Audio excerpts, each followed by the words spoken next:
Hello, bonjour, buenos dias, namaste, hajime mashite, ni hao, assalamu alaikum.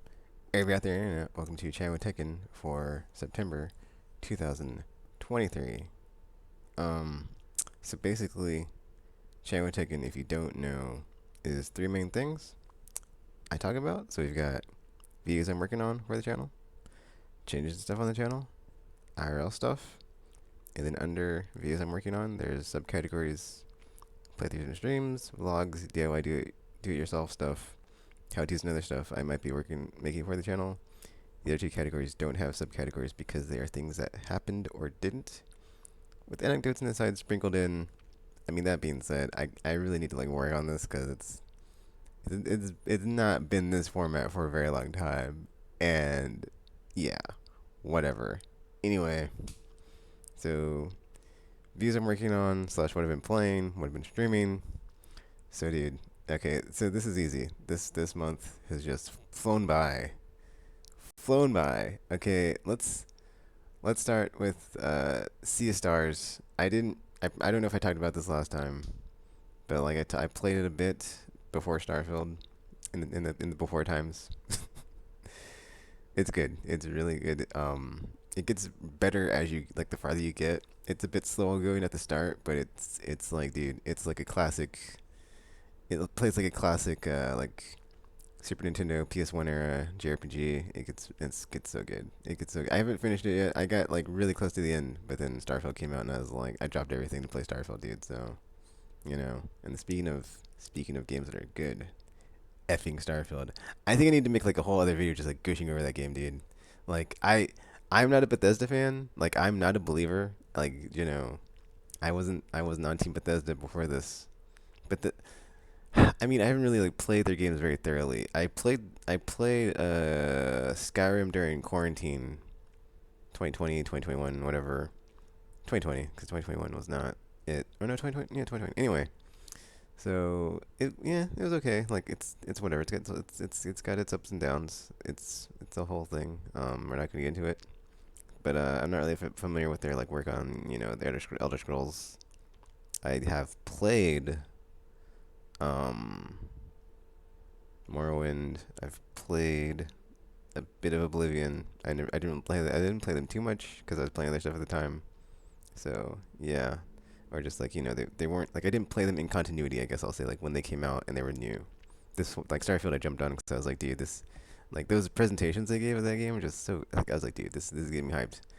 But I will say definitely delivered for me anyway, and just like and then I'm really glad that I played No Man's Sky before this because it's like there's very few games that are like very analogous to like what is this game, So I was okay. I'm sorry. I'm about to go into like a whole thing about Starfield. I think I just need to blah, blah, blah. I think I just need to make a video of me gushing over Starfield because it's just like it's hard to like just focus and just be like, dude, it's so good. And then like here's the thing, the things it does, it's so awesome. But like having played No Man's Sky, I was like, okay, what does No Man's Sky do? That's like really good. It's got the whole space flight when you're in space flying around. That's good. It's got you're on the planets and you're on foot doing stuff. That's good.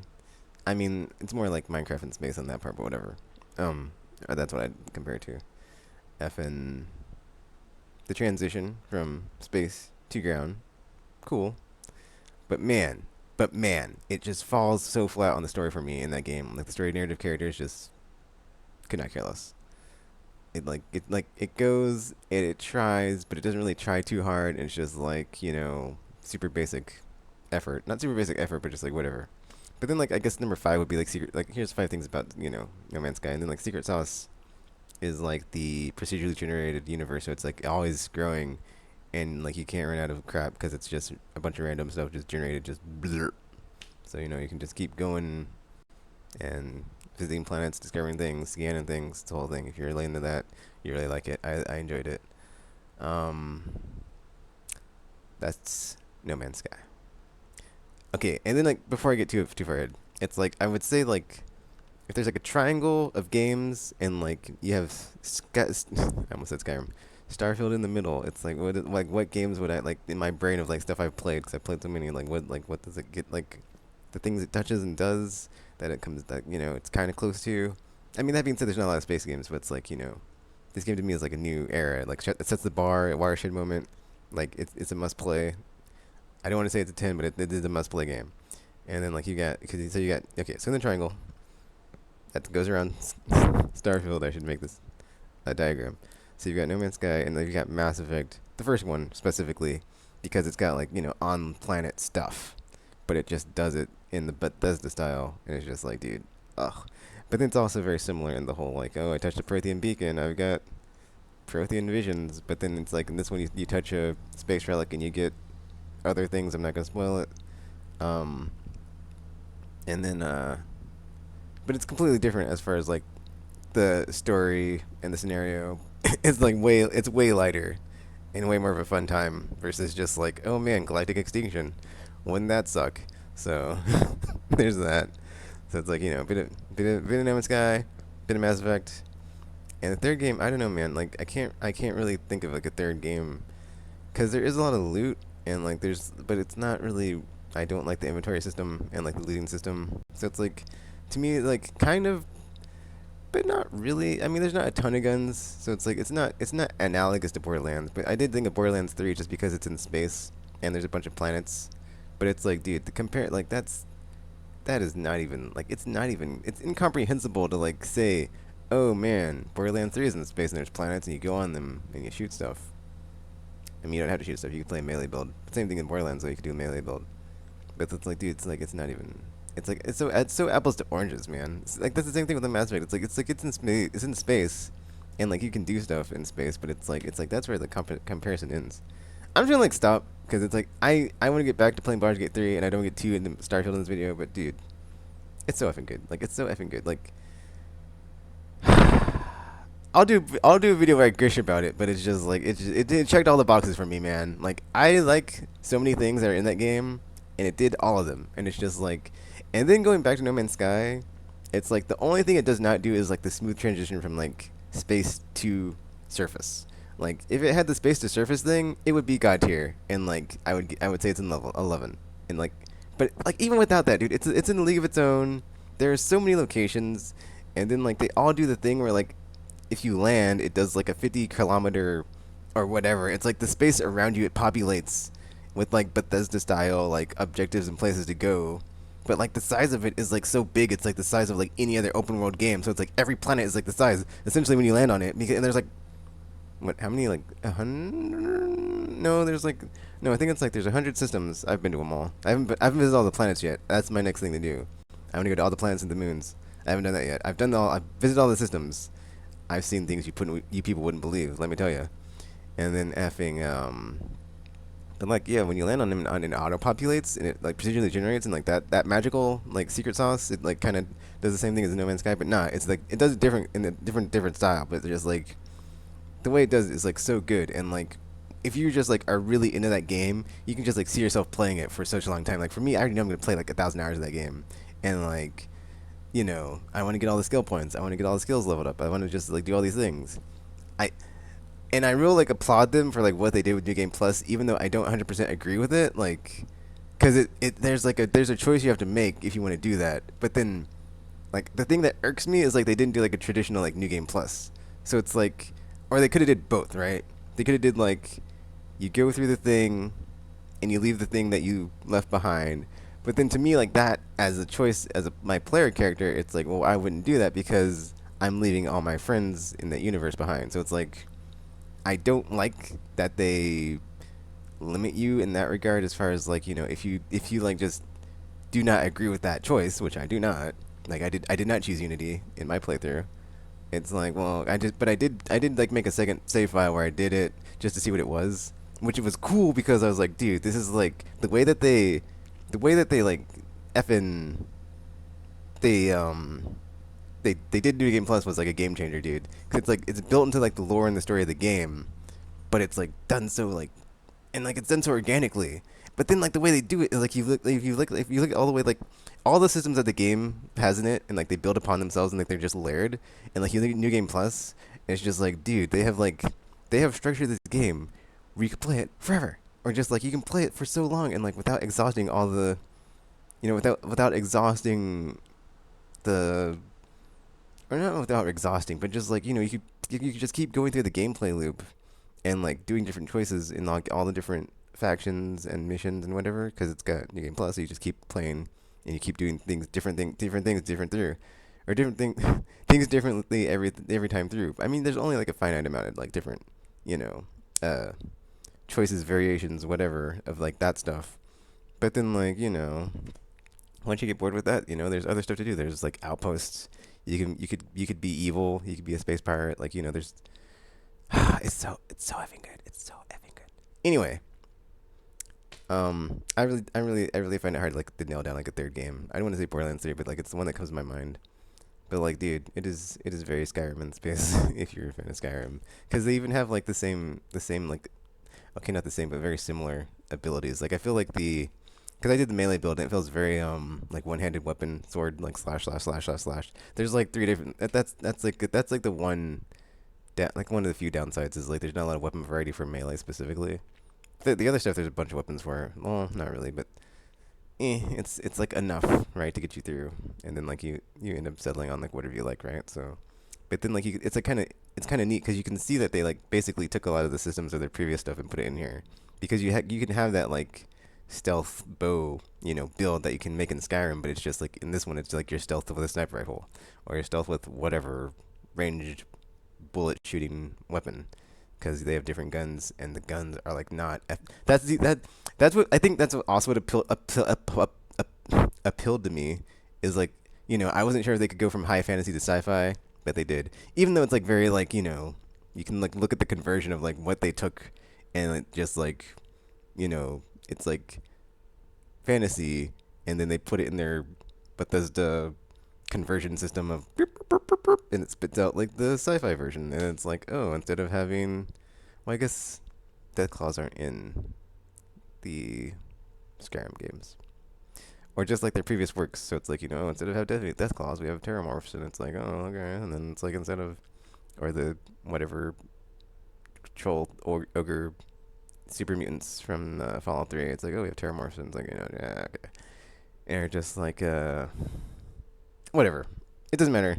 This game's awesome, and then like all the different settings are like the main settlements are just like so thematically strong. Of just like, if you like this type, you'll probably stick to like this area or really like this faction, because like the stuff with New Atlantis, that's all really like cool and space agey, but like it's so effing good. And then you've got the effing Freestar Collective stuff, which is like very sci-fi western. It's so effing good. And then you've got effing space pirate stuff with that, man, that quest line. That quest line is like top 3 all time, dude. Like the double agent aspect of it, I thoroughly enjoyed it. I was like, I don't know if this would work in a Bioware game, because you have the morality and you'd be like Paragon Renegade, and then like try to stick. But then it's like I'm kind of, and like after playing it, I'm like, dude, I would love to see Bioware try something like this, where it's like double agent, like side quest or DLC or game or whatever. I was like, dude, this, the way that was handled, like just getting close to like the people inside the space pirate, like seeing how they interact with each other, and like seeing, because like, yeah, it's whatever. I'm not gonna get into it too much. I gotta go over it in like a different video, but just Starfield, everybody, Star effing field. I mean, yeah, yeah, I really enjoyed it. What can I say? I mean, yeah, whatever. We're not gonna get into it. It's like I'll talk about it some other time. But I really enjoyed it. I really enjoyed it. I'm like level 70, at least, or 70 plus. I don't know how many hours I put into it. The timer's weird because it counts in days and not hours. Speaking of hours, though, let me move on, because there's only 3 games I've like been playing, so it's like it's super easy to do this video this time. Third game, my I think this is my current game of the year right now. Baldur's Gate 3, dude. Like, damn, it's effing good. Like, it's just like after playing Starfield, and I play that, and it's like the quality and quests. I'm like, it's kind of like the hypothetical in my brain of like, why is this game so good? And I'm constantly thinking about it, and it's like the quests, man. It's like there are no basic quests. I mean, they are, but they're all like dovetailing from like the main quest, or they like are layered, and like just the choices that you have to make like as you go through it, or they just relate to like the region you're in so strongly and the characters. But like you'll be doing like a like, they might have like be like a fetch quest, but like you go and do it, and it's just like there's like so much more involved than just like going to get the thing and like bringing it back. Whereas like there are literal fetch quests in Starfield. And it's like really, but like dude, that's the thing about Baldur's Gate 3 is like there isn't like no basic like trash like go here do this stuff. It's all just like it's super meaty, just like very just chunky like just very just substantive like content, and it's just so effing good. And then it's just ah the main story is like always in like the forefront, and it's always being like I said like everything's dovetailing off of it, and it's so good. And like the combat's great. It's turn based. It's like tactical. It's just like it's man. But then, dude, it's like the battles get so big and epic, and it's just the scenarios get like so insane. It's just like ooh, because I did the one where you hold the portal to save Halcyon. That was an epic fight. That was just like, dude, that was awesome, and like I like that's and it's challenging. That's your thing is like I have died a lot in this game. I have failed a lot in this game. Like, and I'm not save scumming it. So I'm just like whatever. I'll just like do another playthrough where I save scum because that would take too much time. And then I recently got the talk to animals and talk to the undead skills or like abilities, and that's like entire like you know however many hours of like parallel content just because you can finally talk to like specific type of NPCs. But then I just read something where it's like if like this like the little small openings and things like I thought that was just for like gnomes or dwarves or like small human creature people. But apparently there's like the even smaller ones. Like how do you even fit in there? And then I was like reading, and it's like oh apparently if you're a druid and you wild shape into a cat, and I was like effing druids, dude. Effing man, I gotta say this game made me quite fall in love with druids. Or not just fall in love with them, but be like man, druids are yeah top tier. It, I mean I'm not gonna get into it because I'm in a campaign of D&D right now. Hopefully we can finish it someday. The Magpie arc I call it, because that's the big bad in our arc is the Magpie, and it was a fun time. He's an evil dude. He's a lich king. We gotta take him down eventually. Um, but it's like that's the other thing about this game is it takes the spirit of D&D and incorporates it so well into a video game. And if you've never played it, it's basically like a it's hard to describe because it's so effing good. But it's like essentially imagine that there's like a hex grid or just like a star grid, but it's like a 20. It's like a 20-sided shape. I don't know how many skills and stats or whatever there are in D&D, but it's like let's say it's a 50 it's a 100, 50 or 100 sides. So like, you can do the thing, but it's like because you're not limited actually in the tabletop version. It's like basically unlimited. But like in let's say Baldur's Gate 3 is like a 50 side, 100 side, whatever. So it's like every time that you're doing something, and it's like the game is like, do this thing. It's like you're like there's so many outside of the box ways to think about it. Because there's this one. I don't want to give an example because I don't want to spoil anything, but dude, it's just like if you played a lot of D&D, like you will appreciate this game because it gives you so much like so much leeway on like or flexibility and just like how can you like do this thing. And like story specific quest stuff is like it's like you don't just have to like do whatever.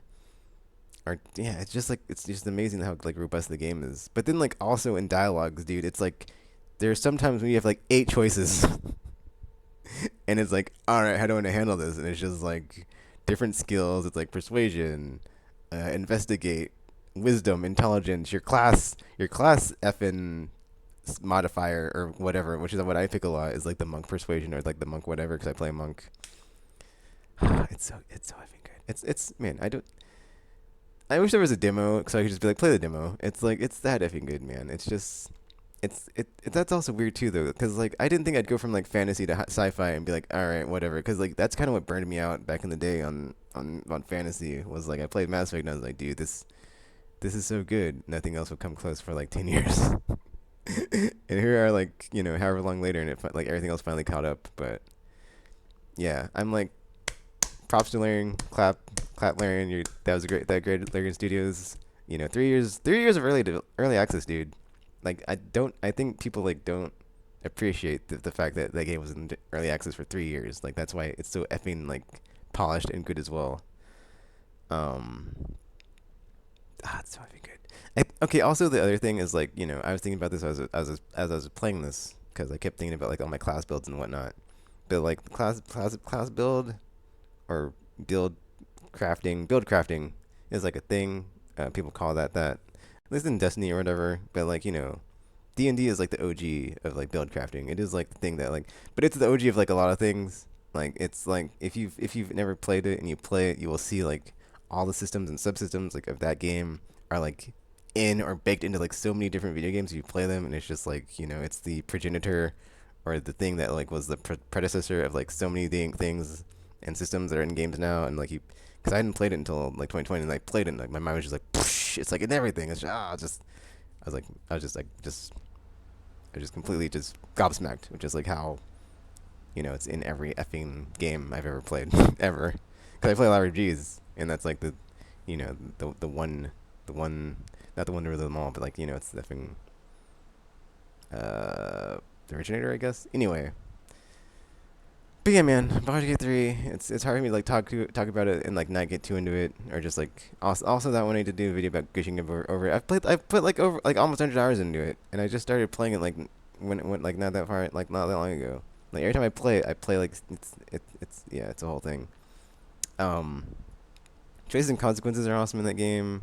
All the like dice checks I love because it just makes it like like I said, it stays true to the game, like spirit of D&D when you have to like do like roll all the dices and like get all these checks and saves, and then you get inspiration, but you only have like 5 at a time or 4 or whatever. But then I ran out of inspiration the other day, so now I'm just playing through without inspiration, and playing that game without inspiration is an entire different experience of just like you have to like be like, oh man, I hope I make this check, and like if you don't, it's like yeah, and I'm not save scumming, so I'm just like if I don't make it, I don't make it. But it's like it's so the thrill and exhilaration of when you pass a dice check on something that's like 15 or higher or 10 or higher, and you're like, I mean, even for 10 or higher, dude, it's like, ugh, come on, please get a 10, please get a 10. Just it's yeah, it's effing great. Um, I guess that's it for like what I've been playing and streaming. I don't want to get too into like gushing all over stuff and then like not really being focused on like what I'm talking about because I think I'm just going to keep going and going unless I like write my thoughts down and then just like talk about them into a camera, like I need to do with a gushing a video. Um, but yeah, that's pretty much basically what I've been playing, what I've been streaming, and like what's gonna be on the channel. Actually, what's gonna be on the channel for like the next month, October. Let me get my list here, cause it's changing. It's effing changing. I did pre-order Forza though, so that's. I mean, here's the thing, right? Is like Spider-Man and Forza are in October, but Baldur's Gate 3, I'm not gonna touch anything until I finish that game, cause I'm having too much fun. It's so effing good. Um, but for October, my games are Spider-Man 2, Forza Motorsport, which I already pre-ordered, and the Lamplighters League. But Lamplighters League is like yeah. I think it's just gonna get a Miasma Chronicles benching, and I'm not gonna bother with it. So, but then after October, I have no games on my list. So November, I'm not sure it's out, and then December, don't even know. But it's like, but that's gonna be busy time for my job. So I'll be working like 50-hour weeks, 5 hour, 50-hour weeks, and like just being too tired to play anything, or just not really having the time that I have now when I have 3 days off. So yeah, I'll just be suffering in the grind of the holiday season. But hey, that's capitalism for you. Yeah, that's. But yeah, man, there's been so many good games this year. And then I did buy the Cyberpunk DLC, Phantom Liberty. I don't know when I'm gonna get around to that. I never played it for the channel actually. I think I did. The game was just so unstable. I was like, dude, I gotta come back to this. And they finally, but then they patched it, but it's like completely different. So I kind of want to play two different playthroughs. I want to play like PS4 version, which doesn't have 2.0 update, I don't think, and then play PS5 version, which has it. And so I'll probably be my main dude character in the PS5 version, but then like choose a female protagonist in the PS4 version because it's different voice acting and different stuff they say. Well, not different voice they say. Most lines are the same. Some of them aren't. It's like the film chip thing, you know. It's like there's like some differences where it's like, oh, that's neat. Like if you don't know this, but like V's name starts with V, so they have different names. I'm not gonna say what it is. If you know, you know. But yeah, man, 2023 has been awesome for games. Monster Hunter Rise, Forspoken, The 8 Rhythm, Destiny 2 Lightfall. Actually, let's not count Lightfall. F Lightfall, F Destiny 2. Resident Evil 4 Remake, Horizon Forbidden West Burning Shores, Final Fantasy Pixel Remaster, Monster Hunter Rise Sunbreak, Live a Live, or Live Alive, Live a Live, Live Alive, whatever. Uh, I haven't played Master Chronicles, but I'm sure it's good. Final Fantasy 16, AEW Fight Forever, wasn't wasn't the best, wasn't the worst. The Expanse, oh dude, I haven't even finished The Expanse. Like since Starfield came out, I've not gone back to play the rest of the Expanse episodes. I haven't touched Destiny 2, and it's whatever, man. It's like that's fine. I'm fine with that. Like it's like when the good game's out and you're playing it, and now it's like Baldur's Gate 3 time. I'm not playing anything else until I finish that game because it's so effing good. Um, yeah, August Lost Eidolons I haven't played. I'll pick it up eventually. Sea of Stars was great. It was, man. The farther in it got, the better it got, dude. And it's like I got close to the end. I was like, maybe I should finish this before I start Starfield, but I can just go back to it because it got to like some really good like story beats, and then I just dropped it, and I was like, I'm close to the end. I'll come back. Um, if you've played it, I got to the part where someone drinks the borrowed time that they do not have, or that they are running short on. So that's where I'm at. That's, if you know, you know. Baldur's Gate 3 and Starfield were September games. Man, Starfield and man, Baldur's Gate. Yeah, this is those two games in the same month, man. This has been such a good year for games. And then October we got Spider-Man 2, Forza Motorsport, and the Lamplighters League. So, I mean, usually I scroll through this when I'm like showing it, but I don't feel like it this time. It's like, what's the point? We already like know. And all these, and like, yeah, most of these games are out now, so it's like, most of them are up on my channel. So you want to check out my playthroughs of them? They're on there in the playlist form. Currently, okay. Also, but yeah, okay. Here's the thing about the Starfield playthrough. Like, I tried to do the stream on Twitch, and like my connection was crap, and it was just like not working. So I'm thinking of making a second character, and what I'm gonna do is instead of streaming it on Twitch, I will stream it to my YouTube channel, do a YouTube playthrough with my second character, just do the main story stuff, and then I'll come back and do the faction stuff after I explore the galaxy. I'll do like all the planets, all the systems, all the moons. I'm sorry, let me repeat that. I'll go to all the systems and then go to every planet and every moon. 'Cause you get XP when you do that. So I'm getting like a ton of XP, and then I'll have like all my skills, and I can do the faction quests. And it's like those are like the best. They're so effing good, man. Okay, yeah, the region industry thing is like it's like cyberpunk in space essentially, because it's just corporate espionage, which is like a bunch of stealth stuff, which was awesome. Like thematically, I loved it. Um, the Crimson Fleet double agent one's the best one in the game in my opinion. Super awesome. Freestar Collective was cool because it's like you're dispensing justice as a ranger, space ranger. That was awesome. And then we've got the Vanguard. Vanguard, I don't want to spoil because it's like it goes like beyond the bounds of like what you're supposed to be in the Vanguard, and it's like what, but then it's like it's so good, and it's just like very core to like the main story too, and it's just like dude, that was effing great. That was So like those are like the four faction quests. I might be forgetting one, but they're all good. Yeah, they're all like top tier like faction quests. They're so effing good. Um, all right, it's almost 30 minutes in this video, and I want to get back to playing some Baldur's Gate 3, and I haven't ate breakfast yet today because I just woke up and I woke up and I was like, okay, let me make this video before it's 3, so I can get a couple hours of Baldur's Gate in before I have to go to work. But yeah, all those games that came out this year, and then there's still some stuff. Actually, Sword of the Sea is on here. I don't know when it comes out. It could come out this year. I don't think it does. And there's a bunch of 2024 games on my list, and it's like, yeah, man. I mean, I think there's like one game I saw that's coming out this year, and I was like, oh, that looks cool, but I can't remember what it is off the top of my head, and I didn't put it on my list, so whatever. But yeah, that's the return taken. Oh, IRL stuff, dude. I completely closed my phone. I closed my document, and now I'm like, crap. But IRL stuff. I did go to where's effing. I went on a long road trip to Dagger's wedding. So I drove like, I think it was like 1,000 miles it was over 1,000 miles because like to and from, but like one way it was like 1,000 miles. So it was like 2,000 miles total in like 14 hours. So 20 hours, over 20 hours to and from.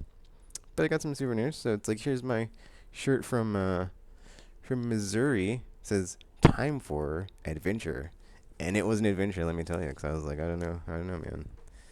Am I really doing this? And I was. Let's see what else.